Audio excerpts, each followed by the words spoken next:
విశాఖలో 11వ అంతర్జాతీయ యోగా దినోత్సవ వేడుకల ఏర్పాట్ల పర్యవేక్షణలో భాగంగా నేడు సీఎం చంద్రబాబు విశాఖకు రానున్నారు.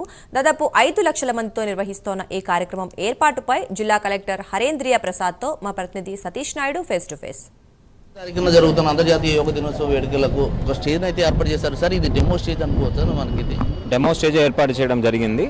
సో సీఎం గారు పర్యటనలో భాగంగా ఈ ఫీల్డ్ లెవెల్ ఇన్స్పెక్షన్ కూడా జరుగుతుంది. ఆ ఇన్స్పెక్షన్ సమయంలో ఎటువంటి ఏర్పాటు చేస్తున్నారని చూడడానికి అనుకూలంగా ఈ టెంపరీ స్టేజ్ ఏర్పాటు చేయడం జరిగింది. సార్ మొత్తం ఎంతమంది పాల్గొనవచ్చు అండి? ఎన్ని స్టేజ్లు వేస్తున్నాం సార్?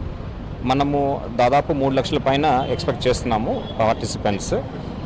మొత్తం స్ట్రెచ్లో కూడా మెయిన్ ఈవెంట్లో ఒక స్టేజ్ ఏర్పాటు చేసి డెమాన్స్ట్రేట్ చేయడం జరుగుతుంది. అదేవిధంగా ప్రతి 200 మీటర్కి మనం 2 స్టేజ్లు చొప్పున ఏర్పాటు చేసుకుని ఆ స్టేజ్ల డెమాన్స్ట్రేటర్స్ ద్వారా మనం యోగా డెమాన్స్ట్రేషన్ చేయడం జరుగుతుంది. సార్ మొత్తం మానిటరింగ్ అంతా కూడా ఆర్క్యూ ఇక్కడి నుంచి కాళీమాత టెంపుల్ నుంచి మొత్తం అంతా ఉంటుందా సార్? అక్కడ మధ్య ట్రైనర్స్ వేరే ఉంటారా?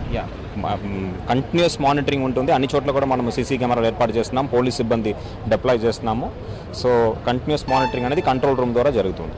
సార్ ఈ మొత్తం ఎంతమంది వస్తున్నారు? ఎటువంటి ఏర్పాట్లు అయితే చేశారు సార్? బస్సులు ఎన్ని ఏర్పాట్లు చేశారు? ఎంతమంది అక్కడి నుంచి బయట ఉత్తరాంధ్ర నుంచి రాబోతున్నారు సార్? బస్సులు మనకి పక్క జిల్లా నుంచి కూడా పార్టిసిపేట్ చేయడానికి అనుకూలంగా వాళ్ళు జిల్లా కలెక్టర్స్ ఏర్పాటు చేస్తున్నారు.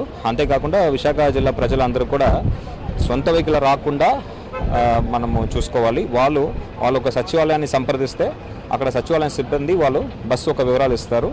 ఆ బస్సు ద్వారా వాళ్ళు వెన్యూకి చేరుకోవచ్చు. ఏ సచివాలయం నుంచి ఏ పర్టికులర్ లొకేషన్కి వాళ్ళు వస్తారు అనేది కేటాయించడం జరిగింది. సచివాలయం సిబ్బందిని సంప్రదిస్తే వాళ్ళు గైడ్ చేసి వాళ్ళు సమయం చెప్తారు. ఆ బస్ టైం ఎక్కడ పికప్ పాయింట్ అని చెప్తారు. అక్కడ పికప్ పాయింట్ దగ్గర వస్తే వాళ్ళు తీసుకొని రావడం జరుగుతుంది, వెనక్కి తీసుకొని డ్రాప్ చేయడం జరుగుతుంది. Okay, thank you.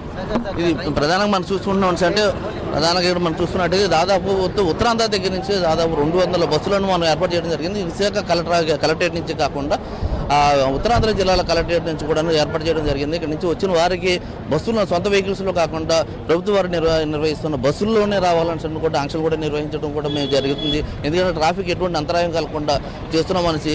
ఇక్కడైతే మనం ఒక స్టేజ్ ఇప్పుడు మనం చూసుకున్నాము.